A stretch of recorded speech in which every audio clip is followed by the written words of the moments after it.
안녕하세요. 저는 지금 29살, 아주 평범하게 살고 있는 여자 사람입니다.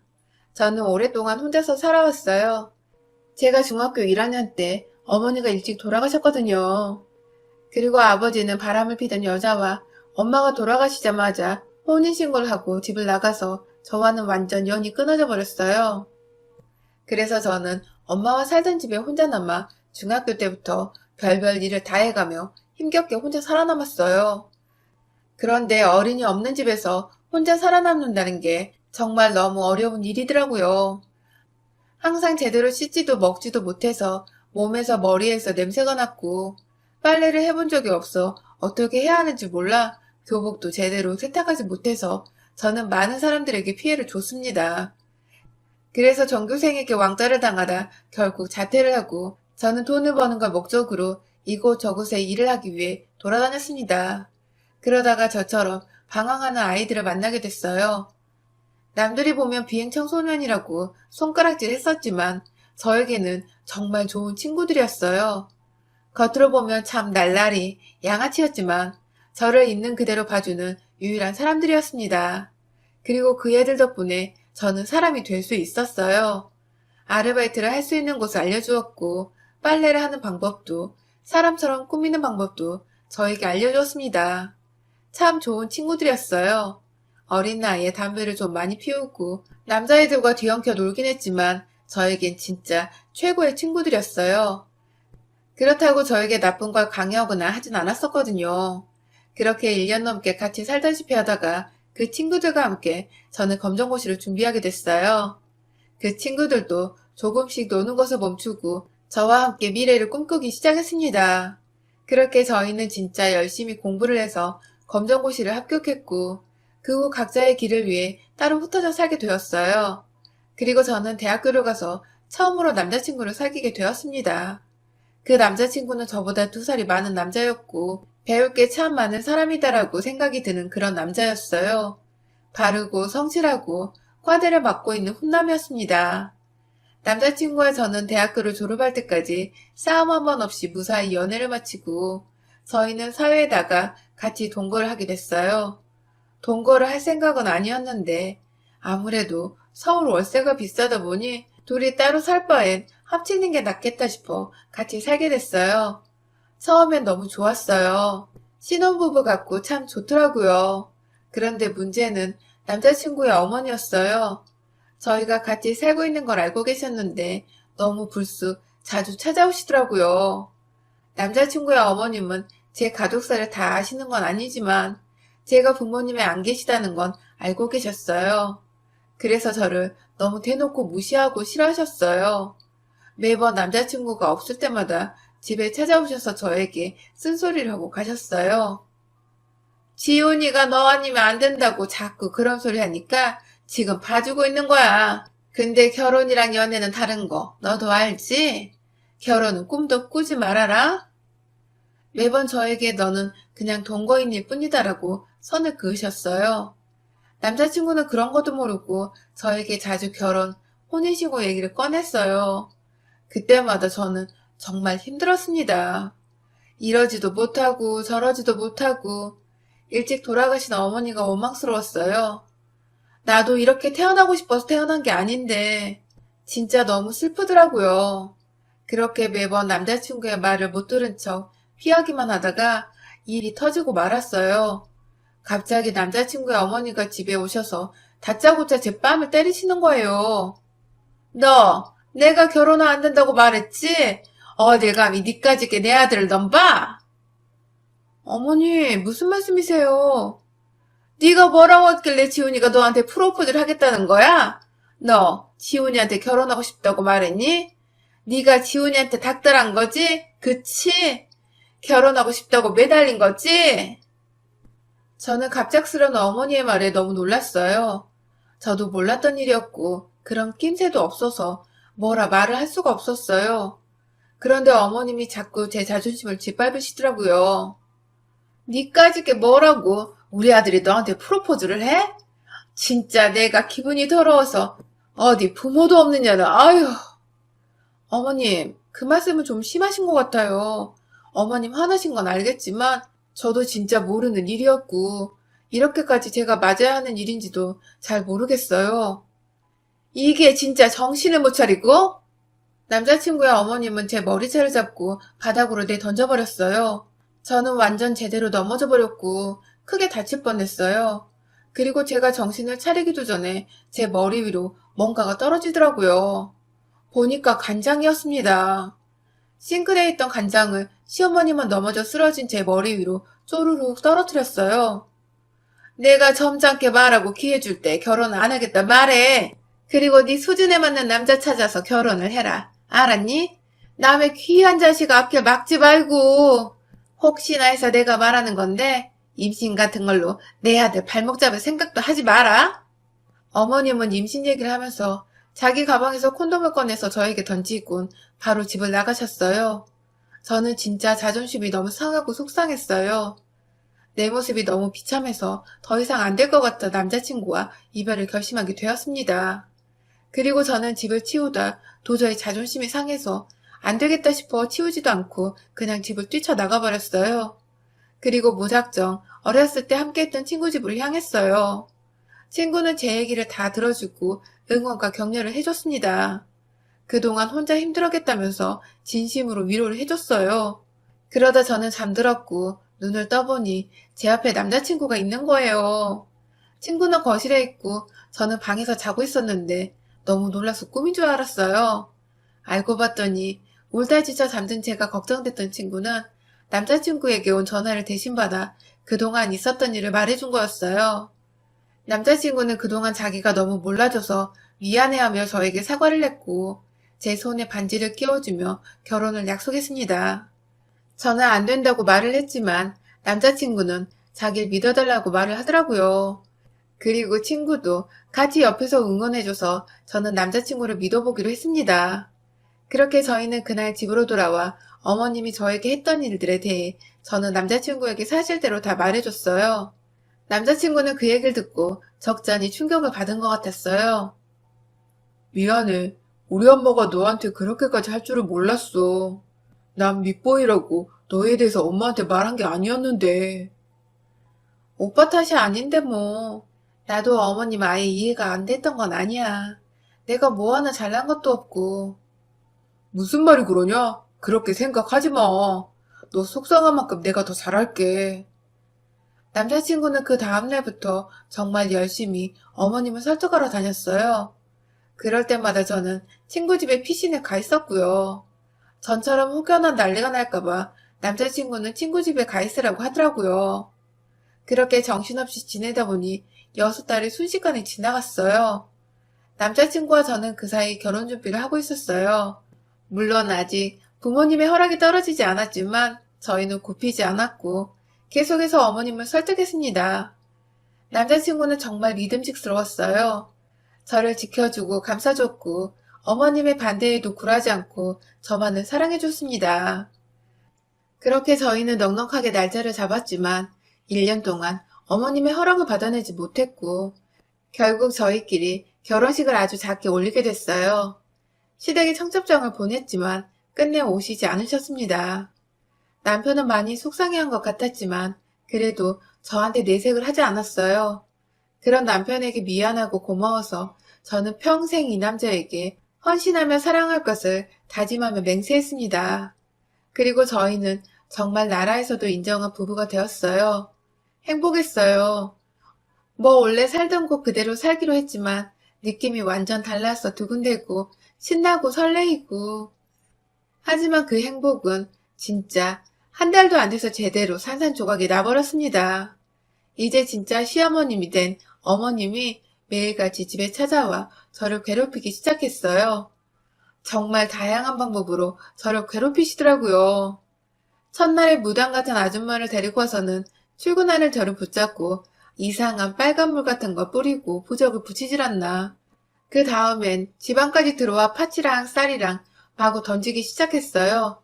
그래서 제가 그만 좀 던지라고 말을 했더니 어머님이 제 뺨을 때리시면서 소리를 지르시더라고요. 너 하나 때문에 내가 지훈이랑 사이가 틀어졌어? 난 절대로 이대로 가만히 못 있는다. 네가 이기나 내가 이기나 해보자. 어머니, 제가 잘할게요. 이제 저희 진짜 부부예요. 동거인도 아니고 저 지훈 씨 아내라고요. 이게 진짜 돌았나? 내가 넌 그냥 동거인 그 이상, 그 이하도 아니랬지? 누가 호적에 올려준다고 아내고 며느리래? 절대 안 돼, 이 더러운 년아. 저는 솔직히 결혼하면 시어머님이 포기하실 줄 알았거든요. 그런데 포기는커녕 더 심해지는 시어머니 때문에 하루가 다르게 점점 지쳐갔어요. 남편도 정말 힘들어하더라고요. 아무리 자기가 말려봐도 자기 출근하는 시간에 몰래 와서 그 짓을 하고 가니까 자기가 365일 24시간 붙어있을 수가 없어 정말 미안해하고 마음 아파했어요. 남편 일이 워낙 바쁘고 또 저보다 일찍 나가서 늦게 들어오니까 저도 남편도 어찌할 수가 없었어요. 그렇다고 저까지 집에 들어오지 않고 집안일을 안 할 수도 없으니까 진짜 막막하더라고요. 그래도 저는 당분간만이라도 시어머님을 피하기 위해 남편과 출퇴근을 같이 했어요. 출근을 일부러 일찍 해서 근처 카페에 있다 들어가거나 그냥 먼저 출근을 해서 일 처리를 하거나 했고 퇴근 후엔 그냥 친구네서 시간을 보내다가 남편과 만나 집으로 갔습니다. 제가 출퇴근 시간이 바뀌고 나니까 정말 고요해졌어요. 자기가 망가지는 걸 아들한테는 보여주기가 싫었는지 정말 조용하더라고요. 그래서 안심하고 있었는데 이번에는 회사까지 찾아와 저를 괴롭혔어요. 회사 앞에서 큰 박스에다 내 아들 뺏어간 년이라며 제 이름과 사진을 붙여놓고 핏줄을 끊어놓으려는 나쁜 년이라며 사람들에게 가짜 소문까지 내기 시작했어요. 저는 결국 그 괴롭힘에 스스로 사표까지 내게 됐고 남편은 너무 심하다고 시어머니와 대판 싸우고 집으로 돌아왔어요. 그리고 며칠 뒤 새벽 저희는 급한 전화를 받게 됐습니다. 시어머님이 가슴 통증을 느끼며 응급실에 실려갔다는 거예요. 저도 놀라서 같이 병원을 가려고 했지만 시아버님이 혼자 오라고 했다고 이번엔 자기만 가겠다고 말하더라고요. 서운하고 속상했지만 위급한 상황이었기에 저는 알겠다고 갔다가 어떤지 보고 연락만 해달라고 부탁했어요. 그렇게 남편은 병원으로 향했고 저는 밤을 샜습니다. 남편에겐 아침이 돼서 연락을 받았어요. 어머님이 손을 안 놔줘서 연락을 못했다고 하더라고요. 그리고 어머님이 남편과 다투고 그 충격으로 쓰러졌다고. 그래서 당분간 남편은 병원에서 출퇴근을 하겠다고 말했어요. 알겠다고 말한 뒤 저는 남편의 짐을 싸서 병원으로 가져다 줬어요. 미안해. 행복하게만 해줘도 모자란데 매일 이렇게 힘들게 해서. 오빠 잘못 아니잖아. 미안하다는 말 이제 그만해도 돼. 충분히 그 마음 알고 있어. 난 항상 고마워. 저희는 서로를 안아주며 위로를 했어요. 그리고 저는 뒤돌아서 가려고 하는데 아버님이 나오셨더라고요. 저희 둘을 붙잡고 이야기를 하셨어요. 너희들 그냥 헤어지면 안 되겠니? 저러다 니네 엄마 죽을까봐 겁난다 나는. 아버지까지 왜 그러세요? 네 엄마가 오죽했으면 저러겠니? 네가 대답해봐라. 너는 이런 꼴 다 보고 굳이 살아야겠니? 네가 아주 집안의 쑥대밭으로 만드는구나.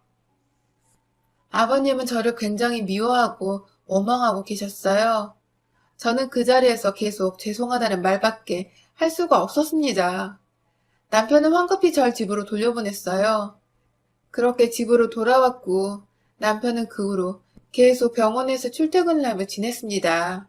그런데 어느 날부턴가 제 주위에 어떤 남자가 어슬렁대기 시작했어요. 같은 아파트 단지에 이사 온 남자였습니다. 그 남자는 자꾸 제가 쓰레기 버리러 나갈 때나 장을 보러 갈 때마다 너무 자주 마주치더라고요. 그렇게 얼굴을 매번 보다 보니 자연스럽게 말을 트게 됐고 저희는 그냥 가벼운 농담을 할 정도로 친해졌습니다.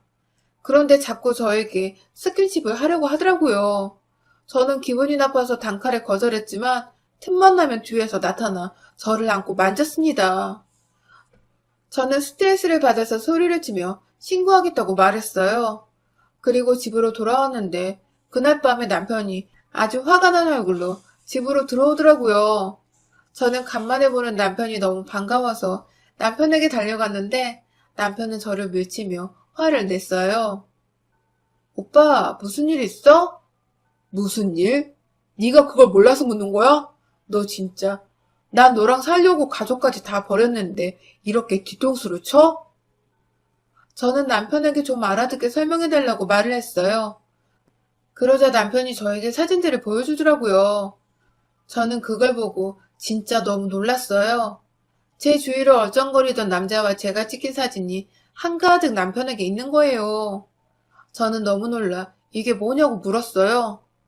네가 보고도 몰라? 네가 바람피는 사진이잖아.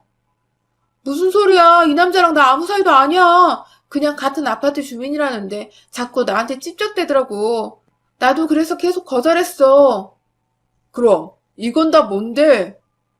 남편이 저에게 보내준 사진은 안고 있는 사진과 그 남자가 저에게 뽀뽀를 하고 있는 사진들이었어요. 저는 아니라고 계속 말을 했지만 남편은 제 말을 믿어주질 않았습니다. 그렇게 집을 나가버린 남편은 며칠 동안 돌아오지 않았고 저는 어떻게 해야 될지 몰라 친구에게 도움을 청했어요. 남편은 연락도 안 되고 그 미친놈이 몇 호에 사는지도 모르겠고 요즘에 보이지도 않아. 나 진짜 이게 무슨 일인지 모르겠어. 친구는 제 얘기를 한참 동안 듣다 조심스럽게 말을 꺼냈어요. 나 진짜 이게 말이 안 되는 거 아는데 그래도 미친 소리 하나만 해볼게. 이거 혹시 니네 시어머니 짓은 아니겠지? 왜 자꾸 나는 의심이 드는지 모르겠네. 느낌이 좀 그래. 친구 말을 듣고 보니 저도 좀 이상하더라고요. 타이밍이 너무 딱딱 맞고 뭔가 그냥 수상했어요. 그런데 알아볼 방법이 없으니까 어쩌지 고민을 했는데 친구가 자기만 믿으라며 저를 안심시켰어요. 친구는 다른 친구들을 모아 같이 몇 날 며칠을 남편과 시어머님을 감시했어요. 바쁠 텐데도 친구들은 일주일 정도는 괜찮다면서 일까지 내팽개치고 제 일을 도와줬습니다. 한 3, 4일 정도는 아무런 소식이 없었어요. 그냥 남편은 시댁에서 자고 출근하고 한다는 것밖에 없었습니다. 그리고 시어머님 역시 별다른 건 없었대요. 다만 매일 남편이 출근을 하면 몰래 뒤따라가 회사를 가는 건지 아닌지 그걸 확인하고 돌아가는 모습이 보였다고 해요. 진짜 정성이지 않나요? 혹시라도 저에게 올까봐 그런 것 같았어요. 그러다 일주일째 됐을 때쯤 어떤 남자가 시댁으로 들어갔는데 그게 그 남자였던 거예요. 저한테 들이댔던 놈. 친구들은 그걸 다 사진으로 찍어줬고 저는 시댁으로 달려갔습니다. 그리고 예쁘게 생긴 친구 한 명은 그 남자에게 일부러 접근해서 번호까지 물어본 상태였어요. 그 남자 그것도 모르고 좋아서 제 친구에게 이것저것 먹을 거 사주면서 이야기를 하고 있었어요. 아무튼 친구들이 그 남자를 잡아두고 있을 때쯤 저는 시어머니에게 따져 물었어요. 어머니, 꼭 그런 짓까지 하셨어야 했어요? 또 무슨 지랄이야. 너 얘기 들어보니까 바람 폈다며? 바람이요? 어머니가 다 꾸민 짓이면서 무슨 바람이요. 저 다 알고 온 거거든요. 심지어 증거도 있고 그 남자 정보도 다 알아요. 완전 당황한 시어머니는 끝까지 발뺌을 했어요. 그래서 저는 시어머니의 손을 잡고 일부러 끌고 나갔습니다. 그리고 집 근처에 제 친구와 그 남자가 있는 식당으로 갔어요. 설마 이래도 모른다고 하진 않으시겠죠? 둘이 아는 사이잖아요. 남자랑 시어머님은 아무 말도 못했어요. 그래서 제가 그 자리로 남편을 부르려고 핸드폰을 들었는데 시어머님이 제 전화기를 땅에다 던져버렸어요. 그냥 헤어져. 깔끔하게 헤어지면 너도 이런 억울한 일 당하지 않고 나도 이런 짓 안 해도 되고 얼마나 좋을 거야. 어머니, 나도 이렇게까지 안 하려고 했어. 근데 이건 다 네가 자초한 일이야. 나는 잘못 없다고. 그냥 내가 말했을 때 네가 들었으면 이런 일 없었잖냐. 다 네가 스스로 잘못한 거라고. 저는 진짜 눈물이 핑 돌고 정신까지 나가서 아무것도 못하고 있었는데 시어머니의 말을 듣다가 화가 잔뜩 난 친구가 시어머니한테 동치미가 담긴 그릇을 확 들이부어버렸어요. 그리고 옆에 있던 식초랑 고춧가루를 마구 뿌려줬습니다. 어머님은 기침에 눈물까지 쏟아냈고 그 사이 남편이 도착했어요. 다른 친구가 남편에게 대신 연락을 해줬더라고요. 남편은 자초지종을 다 듣곤 시어머니에게 진짜 실망했다면서 다신 자기를 찾지 말라면서 화를 냈어요. 그렇게 저희는 시어머니를 두고 가게에서 빠져나왔고 그간 있었던 오해를 풀었습니다. 남편은 자기가 스트레스랑 피로로 인해서 판단력이 많이 흐려졌었던 것 같다고.